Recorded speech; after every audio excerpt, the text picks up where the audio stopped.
ngayon at pupunta po kami. Narito po kami ngayon sa Mahayhay. Pupunta po kami sa Quezon dahil pupuntahan po namin yung mga kaskwela namin tungkol kay Chariot. At kami po ay hihingi sa kanila ng tulong para pagpunta namin kay Chariot may maitulong po kami. At ito po at ang inyong kabalat na si Romy Tenerite at si paring Edgar ay kasama ko. At saka siyempre yung kanyang magandang misis. Ay, Ayan po sila sa likod. Ayan po sa likod si classmate Marie at saka kanyang magandang bunso. Ano pangalan mo, Iha? Bunso? Ano pangalan? Yorika, ayun. Ito po at pabiyahe po kami ng from Mahayhay siguro mga 4 hours. So happy good morning po sa inyong lahat at mapagpalang araw.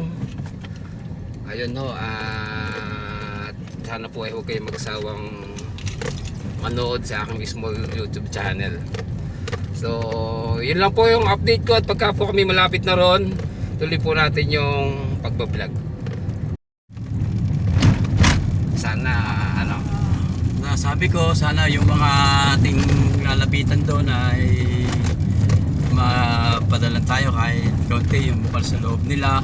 okay. Para makatulong sa ating kaklase na tulungan ng ating grupo, si Kabalat Bong Roberto Nerepe na sa kanyang mga advokasya ay patuloy na manatili niya yung kanyang magandang hangarin sa ating mga kababayan at kaklase na handa niyang tulungan.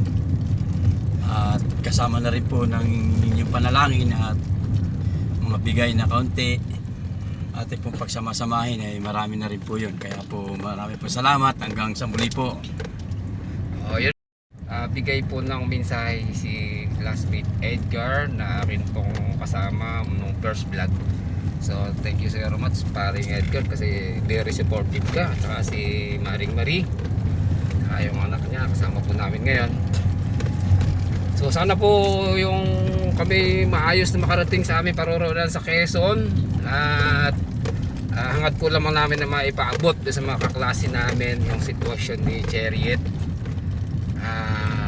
Para po kahit paano ay makahingi po kami ng kaunting tulong. So ayan po. Mamaya po uli pagka kami nasa malapit na doon sa Infanta or Real Quezon. Bye-bye! 2 hours later.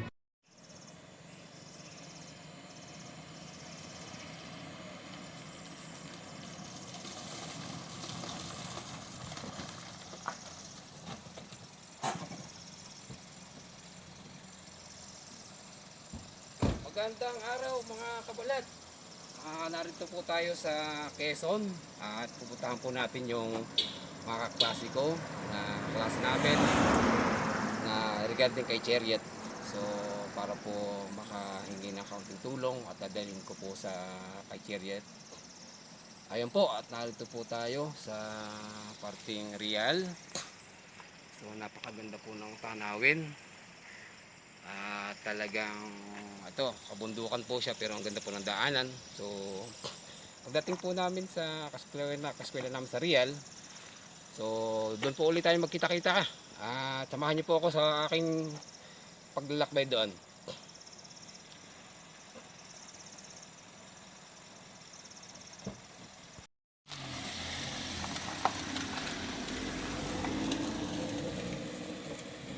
Magandang tanghali mga kabalat. Ayun po, narito po tayo sa klase natin na si Raymunda Arena. Puntahan po natin ating pong bisitahin. Hi classmates! Hello! Good afternoon! Ito, narito kami sa iyo ngayon dahil yung klase natin si Cherry, natatandaan mo pa? Alice. So yun, bali meron siyang paralyze siya. So ngayon, nangangailangan kasi ng tulong natin. So ngayon, nabanggit namin nung una naming vlog puntahan kayo namin dito, puntahan mga klase. So ngayon, narito kami sa iyo, humingi ng kaunting tulong sa kaklase natin na kailangan sa ngayon. Anong masasabi mo sa kaklase natin? Si Chariot po ay... Hi Chariot! Kamusta ka? Napakahaba ng panahon na hindi natin pagkikita personally.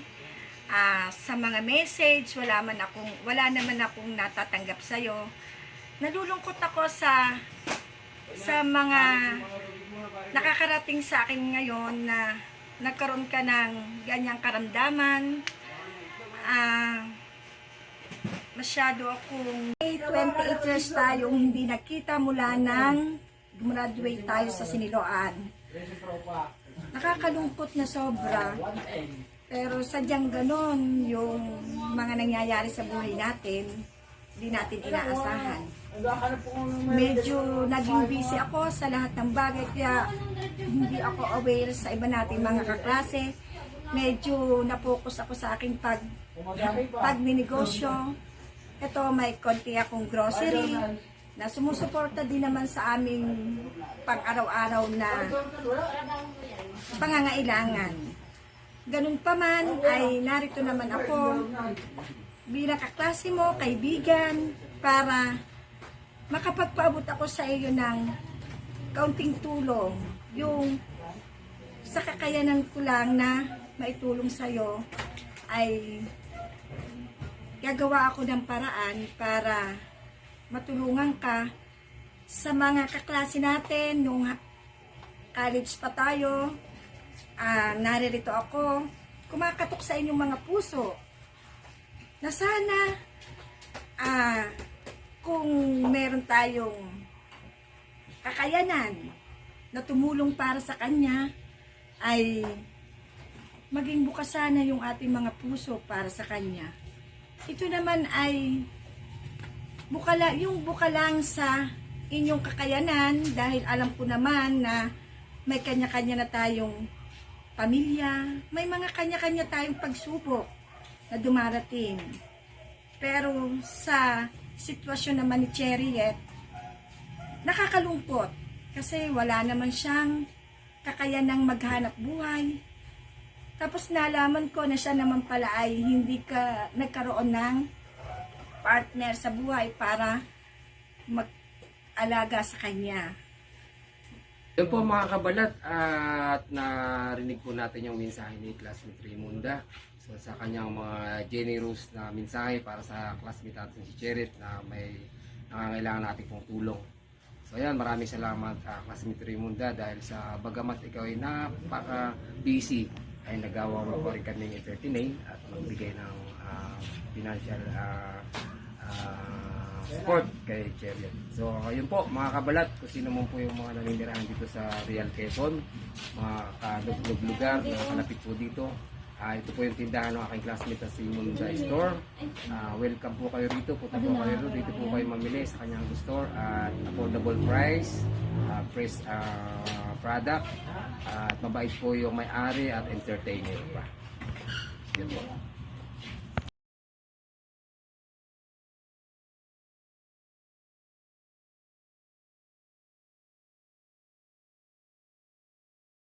Mapagpalang araw mga kabalat, ito po tayo sa Barangay Libho, Infanta Quezon, kung saan puntahan po natin yung classmate namin na si Ronnie Flaviano. Puntahan po namin sa kanyang bahay. Tara po at ating pong kumustahin siya at regarding po doon sa kay Chariot na kaskwela namin na kailangan ng tulong. Tara po, samahan niyo po ako.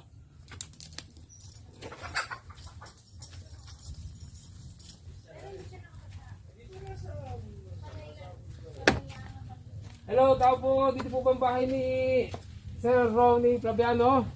Ito. Ano po kayo? Mga kapalat. Ayun! Sir Ronnie! Ay, Magandang umaga. magandang... Ay, si classmate lang. Ito po mga kabalat. Narito po tayo sa bahay ni classmate Ronnie Flaviano. Narito po pala siya. At tamang-tama, narito po yung classmate namin si Roman Pangkia. So So kaya po tayo narito, mauna ako, ay dahil po sa kay Chariot na kaskwela namin na nung yung una ko pong vlog ay di ba nangangailangan ko siya ng tulong. So nangako po ako sa kanya na puntahan ko yung mga kaskwela namin para humingi ng tulong at makapagbigay ng pusang loob yung mga kaskwela namin ay yung kanilang galing sa pusong kakayahan. So narito po tayo at hingi po natin ng kaunting mensahe si classmate Ronnie regarding po kay Chariot na kaskwela namin. Anong masasabi mo, classmate Ronnie, doon sa kaklase natin si Chariot na nangangailangan ngayon ng tulong na may advice mo sa kanya na parating? Go ahead.